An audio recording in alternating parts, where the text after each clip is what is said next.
ఉమ్మడి శ్రీకాకుళం జిల్లాలో ఆ నియోజకవర్గం పేరు చెప్తే పార్టీ ఆవిర్భావం నుంచి ఉన్న సీనియర్ గుర్తుకొస్తారు. ఒక్కసారి తప్ప అక్కడి నుంచి పోటీ చేసిన ప్రతిసారి ఆయన గెలిచారు.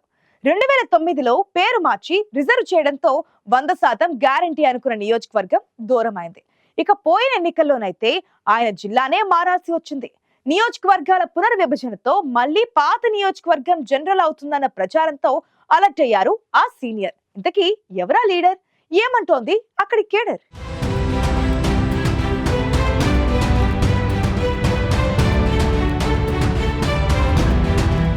సిక్కోలు జిల్లా అంటేనే కుల రాజకీయాలకి పెట్టింది పేరు. ఇక్కడ ప్రధానంగా 3 కులాలు తమ రాజకీయ ఆధిపత్యాన్ని నిరూపించుకోవడానికి ఎత్తులకు పై ఎత్తులేస్తూ ఉంటాయి. శ్రీకాకుళంలో ప్రధాన కులమైన తూర్పు కాపులకు అన్యాయం జరిగిందని ఆ సామాజిక వర్గం కొన్నాళ్లుగా అసంతృప్తితో ఉంది. శ్రీకాకుళం జిల్లాలో తూర్పు కాపులు ఎక్కువగా ఉన్న నియోజకవర్గాలు పాలకొండ, రాజాం. అయితే ఆ నియోజకవర్గాల్లో తమ సామాజిక వర్గానికి చెక్ పెట్టేందుకు వాటిని ఎస్టీ, ఎస్సీ రిజర్వ్డ్ నియోజకవర్గాలుగా మార్చారనే అనుమానం కూడా తూర్పు కాపుల్లో ఉంది. తూర్పు కాపుల్లో సీనియర్ నాయకుడైన ప్రస్తుత చీపురుపల్లి ఎమ్మెల్యే కళా వెంకట్రావు రాజకీయం మొదలైంది అప్పటి ఉణుకూరు నియోజకవర్గం నుంచే.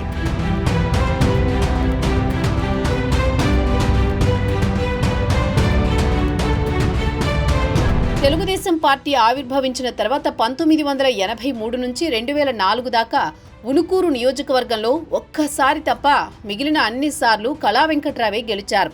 ఒక్క 1994లో మాత్రం కాంగ్రెస్ పార్టీ నుంచి అప్పట్లో పాలవలస రాజశేఖరం గెలుపొందారు.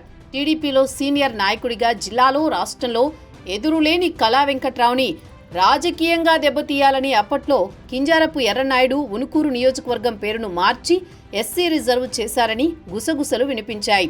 అప్పట్నుంచే Kinjarapu versus Kimidi political war continue అవుతోందనే చర్చ రాజకీయ వర్గాల్లో ఉంది.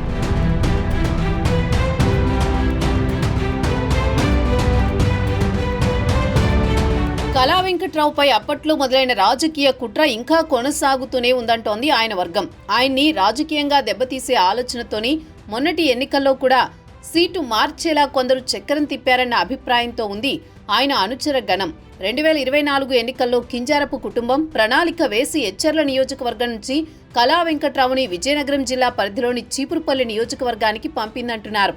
కూటమి ప్రభంజనంలో బలమైన నాయకుడిగా ఉన్న బొత్స సత్యనారాయణ మీద కళా వెంకట్రావు గెలిచారని, లేకపోతే చీపురుపల్లి నియోజకవర్గంలో ఆయన రాజకీయ జీవితం ముగిసేదని కళా వెంకట్రావు అనుచరులు ఇప్పటికీ మాట్లాడుకుంటున్న పరిస్థితి.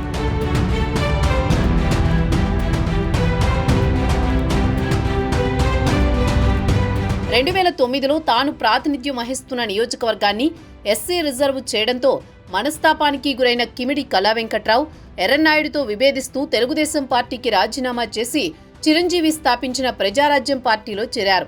ప్రజారాజ్యంలో ఓటమి తర్వాత మళ్లీ 2014లో తెలుగుదేశం పార్టీలోకి తిరిగొచ్చి ఎచ్చర్ల నుంచి ఎమ్మెల్యేగా గెలిచి మంత్రిగా కూడా చేశారు. మొన్నటి ఎన్నికల్లో పొత్తులో భాగంగా ఎచ్చర్ల సీటును బీజేపీకి కేటాయించాల్సి రావడంతో కళా వెంకట్రావును చీపురుపల్లి నుంచి పోటీకి దించింది తెలుగుదేశం అధిష్టానం. చీపురుపల్లి ఎమ్మెల్యేగా గెలిచినా సొంత నియోజకవర్గమైన రాజాంలో తాను ఎక్కడి నుంచి రాజకీయాలు మొదలుపెట్టారో అక్కడి నుంచే తన కుమారుడు రామ్ మల్లిక్ నాయుడుకు రాజకీయ భవిష్యత్ ఇవ్వాలనే ఉద్దేశంతో ప్రయత్నాలు మొదలుపెట్టారట కళా వెంకట్రావు.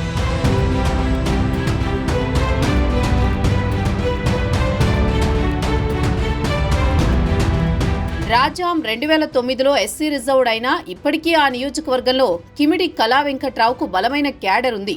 దీంతో దాన్ని జనరల్ చేయించేందుకు కళా వెంకట్రావు ఇప్పటి నుంచే తెర వెనుక ప్రయత్నాలు మొదలుపెట్టారనే వాదన వినిపిస్తోంది.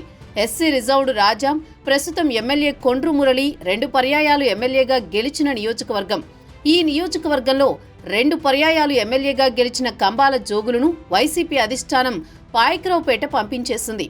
ఇక్కడి నుంచి ప్రముఖ డాక్టర్ రాజేష్ ని వైసీపీ నిలబెట్టినా 2004 ఎన్నికల్లో ఓటమి తర్వాత ఆయన సైలెంట్ అయ్యారనే వాదన వినిపిస్తోంది. దీంతో రాజాంలో ఎమ్మెల్యే కొండ్రు మురళి, కళా వెంకట్రావు స్వపక్షంలో విపక్షంలా మారిపోయిన పరిస్థితి ఉందంటున్నారు. రాజాం నియోజకవర్గంలో ప్రతిపక్ష వైసీపీ నామమాత్రపు పాత్ర పోషిస్తోంటే కళా వెంకట్రావు వర్గం వచ్చే ఎన్నికల్లో పునర్విభజనపై నమ్మకంతో చక్రం తిప్పుతోంది. రాజాం జనరల్ అయితే తన కుమారుడు రామ్ మల్లిక్ నాయుడిని వచ్చే ఎన్నికల బరిలో దించాలన్న వ్యూహంతో ఉన్నారు కళా వెంకట్రావు. ఇప్పటినుంచే కార్యకర్తలతో రహస్య మీటింగులు నిర్వహిస్తున్నారు.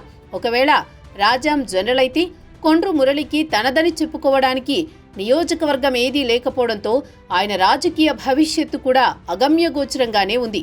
కళా వెంకట్రావు తన వారసుడికి లైన్ క్లియర్ చేసే ప్రయత్నాల్లో ఎంతవరకు సక్సెస్ అవుతారు? నియోజకవర్గం జనరల్ అయితే కొండ్రు మురళి భవిష్యత్తు రాజకీయం ఎక్కడి నుంచనే చర్చ అయితే జరుగుతోంది.